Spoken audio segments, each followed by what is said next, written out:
Instagram പ്രൊമോഷനും റീൽസും ഇല്ലാത്ത 2015 trend setting എന്താണെന്ന് തെളിയിച്ചൊരു സംവിധായകൻ. മലയാളിയുടെ ചിരകാല നൊസ്റ്റാൾജിയായ ക്ലാരയ്ക്ക് മുകളിൽ നമ്മൾ ആഘോഷമാക്കിയ മലർ മിസ് ജോർജ് പ്രണയൻ സമ്മാനിച്ച ഒരു സംവിധായകൻ. കേരളത്തിലെ സ്കൂളുകളിലും കോളേജുകളിലും ഓഫീസുകളിലും എന്തിനേറെ തമിഴ്നാട്ടിൽ വരെയും ഓണം ആഘോഷങ്ങൾക്ക് ആവേശമായത് കറുത്ത ഷർട്ടും കറുത്ത കരയുള്ള മുണ്ടുമായിരുന്നു. അതിനു കാരണം ഒരു മലയാള സിനിമയും. അൽഫോൺസ് പുത്രൻ സംവിധാനം ചെയ്ത് നിവിൻ പോളി നായകനായ പ്രേമം. ജോർജ്, മലർ, മേരി, സെലിൻ ഇന്നും മലയാളികളുടെ ഹൃദയത്തിൽ ജീവിക്കുന്ന കഥാപാത്രങ്ങൾ. ആലുവ പുഴയുടെ തീരവും മലരെ എന്ന ഗാനവും ദൃശ്യങ്ങളും നൊസ്റ്റാൾജിയും ചേർന്ന പ്രേമം മലയാള സിനിമയുടെ ചരിത്രത്തിലെ ഏറ്റവും വലിയ ആഘോഷങ്ങളിലൊന്നായി മാറി. യുവത്വത്തിന്റെ സ്പന്ദനവുമായി എത്തിയ അൽഫോൺസ് പുത്രന്റെ പ്രേമം മലയാള സിനിമയുടെ ഭാവിയെ തന്നെ മാറ്റിമറിച്ച ഒരു തുടക്കമായിരുന്നു. എന്തൊക്കെ തന്നെയാണെങ്കിലും അൽഫോൺസ് പുത്രൻ നിവിൻ പോളി കൂട്ടുകെട്ട് ബ്രാൻഡായി മാറിയെങ്കിലും ഇരുവരുടെയും ആദ്യ ചിത്രം നേരമായിരുന്നു. 2013 പുറത്തിറങ്ങിയ നേരം മലയാള സിനിമയ്ക്ക് പുതിയൊരു അവതരണ ശൈലി ഉണ്ടാക്കിയെടുക്കാൻ ഒരു പ്രചോദനമായിരുന്നു. സമയം തന്നെയായിരുന്നു ആ സിനിമയിലെ പ്രധാന കഥാപാത്രം.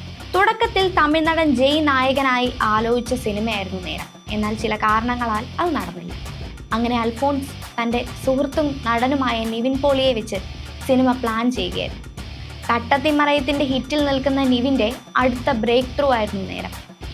ആദ്യം നേരത്തിൽ നായികയായി തീരുമാനിച്ചത് ഭാമയായിരുന്നു. ഇരുവരെയും വെച്ച് 10 ദിവസം ഷൂട്ടിങ്ങും നടന്നു. എന്നാൽ ഭാമയുടെ ബിസി സ്കെഡ്യൂൾ കാരണം നേരം തെളിഞ്ഞത് നസ്രിയയ്ക്കായിരുന്നു. ഭാമയെ റീപ്ലേസ് ചെയ്ത് നസ്രിയ എത്തുന്നു. തമിഴിലും മലയാളത്തിലും ഷൂട്ട് ചെയ്ത നേരം നിവിൻ്റെയും നസ്രിയയുടെയും ആദ്യ തമിഴ് ചിത്രം കൂടിയായിരുന്നു. സിനിമയിലെ പ്രമോഷൻ ഗാനമായ ശബരീഷ് വർമ്മ ഒരുക്കിയ പിസ്ത ട്രെൻഡ് ആയതോടുകൂടി സിനിമ കൂടുതൽ പ്രേക്ഷക ശ്രദ്ധ നേടി. അൽഫോൺസ് പുത്രൻ മലയാള സിനിമയിൽ വളരെ കുറച്ച് ചിത്രങ്ങൾ മാത്രമേ സംവിധാനം ചെയ്തിട്ടുള്ളൂവെങ്കിലും തൻ്റെ വ്യത്യസ്തമായ അവതരണ ശൈലിയും എഡിറ്റിങ്ങും കഥ പറച്ചിലൂടെയും വലിയ സ്വാധീനം ചെലുത്തിയ സംവിധായകനാണ്. സംവിധായകൻ എന്നതിലുപരി എഡിറ്റർ, നിർമ്മാതാവ്, അഭിനേതാവ് എന്നീ നിലകളിലും അൽഫോൺസ് പ്രവർത്തിച്ചിട്ടുണ്ട്. നിരവധി ട്രെയിലറുകൾക്കും മ്യൂസിക് വീഡിയോകൾക്കും പിന്നിൽ അൽഫോൺസിന്റെ കയ്യൊപ്പുണ്ട്. തട്ടത്തിമറയത്ത്, ഒപ്പം, സൂപ്പർ ഡ്യൂലക്സ്, മരക്കാർ, റെട്രോ എന്നീ ചിത്രങ്ങളുടെ ട്രെയിലറുകൾ എഡിറ്റിംഗ് ചെയ്തത് അൽഫോൺസ് ആയിരുന്നു. സിനിമയ്ക്ക് മുൻപേ തുടങ്ങിയ നിവിൻ അൽഫോൺസ് സൗഹൃദം പിന്നീട് മലയാള സിനിമയിലെ ഏറ്റവും ആഘോഷിക്കപ്പെട്ട കൂട്ടുകെട്ടുകളിലൊന്നായി മാറി. എന്നാൽ വിജയങ്ങൾക്കൊപ്പം വിമർശനങ്ങളും ഇരുവരെയും പിന്തുടർന്നു. വർഷങ്ങളുടെ ഇടവേളയ്ക്ക് ശേഷം അൽഫോൺസ് പുത്രൻ വീണ്ടും സംവിധാന കസേരയിലേക്ക് മടങ്ങിയെത്തിയത് ഗോൾഡ് എന്ന ചിത്രത്തിലൂടെയായിരുന്നു. പൃഥ്വിരാജ്, നയൻതാര എന്ന വലിയ കാസ്റ്റിംഗിൽ എത്തിയ ഗോൾഡ് പരീക്ഷണങ്ങളും വ്യത്യസ്തമായ അവതരണവും കൊണ്ട് ചർച്ചയായെങ്കിലും നേരത്തിനും പ്രേമത്തിനും ലഭിച്ച പ്രേക്ഷക പ്രശംസ നേടാനായില്ല. മാത്രമല്ല സിനിമയിലൂടെ അൽഫോൺസ് പുത്രൻ എന്ന സംവിധായകന് ഒരുപാട് വിമർശനങ്ങളും കളിയാക്കലുകളും നേരിടേണ്ടി വന്നു.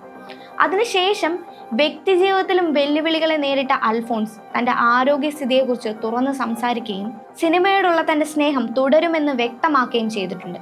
2019 മൂത്തോൻ എന്ന സിനിമയ്ക്ക് ശേഷം നിവിൻ്റെ താരമൂല്യം തന്നെ കുറയുന്ന രീതിയാണ് കണ്ടുവന്നത്. ഗംഭീര ആരവത്തോടെ എത്തിയ പടവെട്ട്, മഹാവീര്യർ, സാറ്റർഡേ നൈറ്റ്, തുറമുഖം, boss and go, Malayali from India പോലെയുള്ള സിനിമകൾ ബോക്സ് ഓഫീസിൽ ഫ്ലോപ്പുകളായി മാറി. എന്നാൽ OTTയിൽ എത്തിയ കനകം കാമിനി കലഹം നിരൂപക പ്രശംസ നേടിയിരുന്നു. അതിനുശേഷം നിവിൻ നേരിട്ട കടുത്ത ബോഡി ഷെയ്മിങ്ങുകളും കളിയാക്കലുകളും വിനീത് ശ്രീനിവാസൻ ചിത്രമായ വർഷങ്ങൾക്ക് ശേഷത്തിലെ നിവിൻ്റെ ക്യാമിയോ മറുപടി കൊടുത്തിരുന്നു. എന്നാൽ പിന്നീട് ഇറങ്ങിയ സിനിമകളിൽ വലിയ മാറ്റങ്ങളൊന്നും ഉണ്ടായില്ല എന്നത് ആരാധകരെ ഏറെ നിരാശപ്പെടുത്തിയിരുന്നു. അതിനുശേഷം കഴിഞ്ഞ വർഷം ഇറങ്ങിയ അഖിൽ സത്യൻ ചിത്രമായ സർവം മായയിലൂടെ നിവിൻ മികച്ച തിരിച്ചുവരവാണ് നടത്തിയത്. എന്നാൽ അതിനുശേഷം ഇറങ്ങിയ ബേബി ഗേൾ, അടുത്തിറങ്ങിയ പ്രതിച്ഛായ പോലെയുള്ള സിനിമകൾ വലിയ മാറ്റങ്ങളൊന്നും തന്നെ ഉണ്ടാക്കിയില്ല. പക്ഷേ വിനീത് ശ്രീനിവാസൻ ഒരു ഇന്റർവ്യൂവിൽ പറഞ്ഞതുപോലെ ഇത് നിവിനാണ്, മടങ്ങി വരിക തന്നെ ചെയ്യും. ഇപ്പോൾ 11 വർഷങ്ങൾക്ക് ശേഷം മലയാള സിനിമയിലെ ഏറ്റവും പ്രിയപ്പെട്ട കൂട്ടുകെട്ടുകളിൽ ഒന്നായ നിവിൻ പോളിയും അൽഫോൺസ് പുത്രനും വീണ്ടും ഒന്നിക്കുകയാണ്. വിജയം എന്നാണ് പുതിയ ചിത്രത്തിന്റെ പേര്. അറിയിപ്പ് ടീസറിലും പതിവ് അൽഫോൺസ് മാജിക് കാണാം. അൽഫോൺസ് പുത്രനെ ട്രോളിക്കൊണ്ട് തുടങ്ങുന്ന 4 മിനിറ്റ് വീഡിയോ ഏറെ രസകരമാണ്.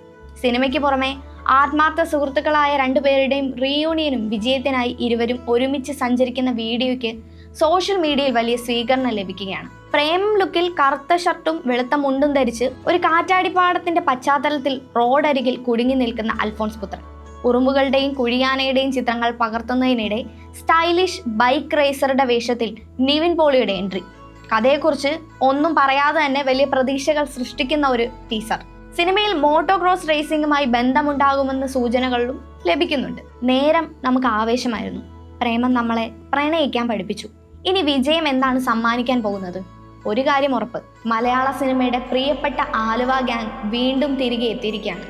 3 സിനിമകൾ മാത്രം, എന്നാൽ ഒരു തലമുറയുടെ സിനിമാ രുചിയെ സ്വാധീനിക്കാൻ അത്ര തന്നെ മതിയെന്ന് തെളിയിച്ച സംവിധായകനാണ് അൽഫോൺസ് പുത്രൻ. അൽഫോൺസ് പുത്രനും നിവിൻ പോളിയും വീണ്ടും ഒന്നിക്കുമ്പോൾ പ്രതീക്ഷകൾ ആകാശത്തോളം. കാത്തിരിക്കാം വിജയത്തിനു വേണ്ടി.